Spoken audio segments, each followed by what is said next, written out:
अंतर उतरते उतरते अपने सच को जान जाओगे। वो पंछी, वो हंस, वो तो एक शुद्ध बुद्ध आत्मा थी जो रक्त और बूंद और गारे के इस मकान में रहने के लिए कुछ देर के लिए चली आई।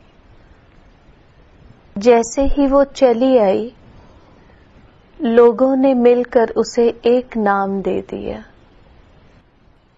जो उसमें रहने लगा वो हंस अपने ही रूप में रहने लगा। ऐ दुनिया वालों, उसे अब कोई नाम न देना, उसे बस अनाम ही रहने देना, उस धारा को बेनाम ही बहने देना। अनाम है वो हंस। एक नाम देकर उस हंस को तुम उसे भार से भर देते हो, तुम उसे एक मुसीबत में डाल देते हो। उस नाम का अहम ही नहीं खत्म होता। तुम बार बार अंतर उतरना उस नाम के अहम को समाप्त होने के लिए, ताकि तुम हरि मंदिर के अंतर वो स्वयं आ बसे, एक प्रकाश की धारा की तरह, बहती हुई धारा की तरह, जिसका कोई नाम है ही नहीं, जो बस बहती है। हरि मंदिर आवे जा प्रभु पावे, तनु भी गुण सारी, बरसे अमृत धार, बूंद सुहावनी। सब जगह बरसता है, हर जगह हर रूप में बरसता है। एक बूंद ही है जो तुम्हें इतना तृप्त कर जाती है। अंतर की एक बूंद, उस धारा की एक बूंद जो तुम्हें तृप्त करती है, उस बूंद को अपने अंतर गिरने देना। Let that nectar drop in you. और अंतर हंस उसे पीता है। शुद्ध बुद्ध आत्मा जब तक नहीं होती, तब तक वो अमृत बहता हुआ भी नहीं नजर आता, वो अंतर टपकता ही नहीं। तुम अंदर उतरना उस हंस के ऊपर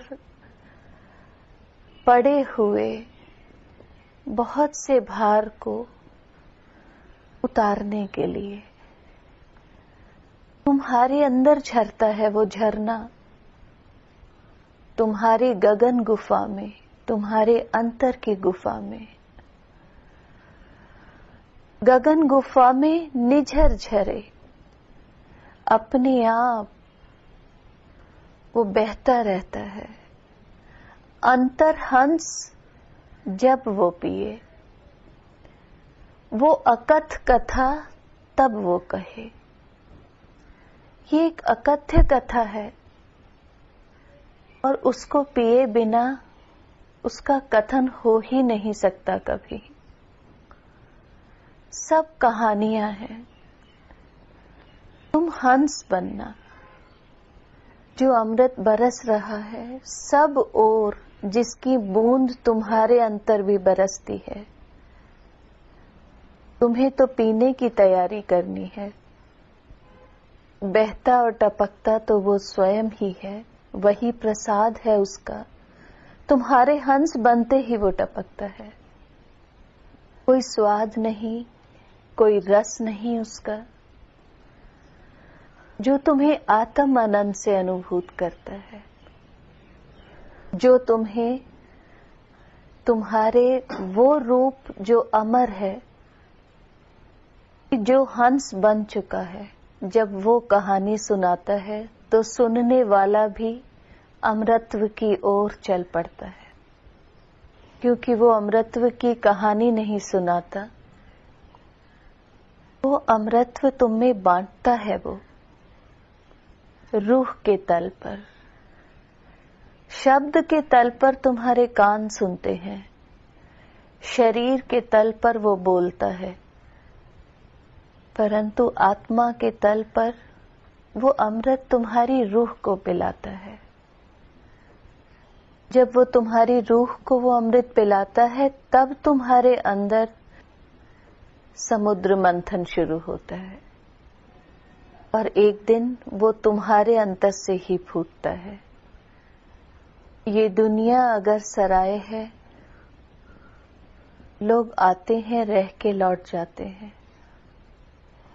अगर एक मकान सराय है, कभी कोई रहता है, कभी कोई रहता है।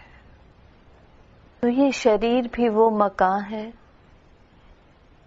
जिसमें रहने के लिए कोई आता है। ये भी एक सराय ही है और कुछ नहीं। इससे मोह कैसा?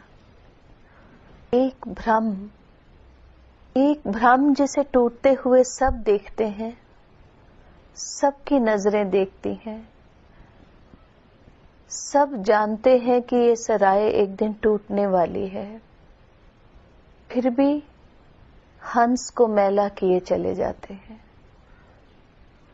बाहर से ये बात समझ आए ना आए, जैसे जैसे अंतर उतरोगे अवस्था बदलने लगेगी और इस सच का सामना जब तुम करते हो अपने अंतःकरण में, तब इस सच की असल सच्चाई को जानते हो, समझते हो।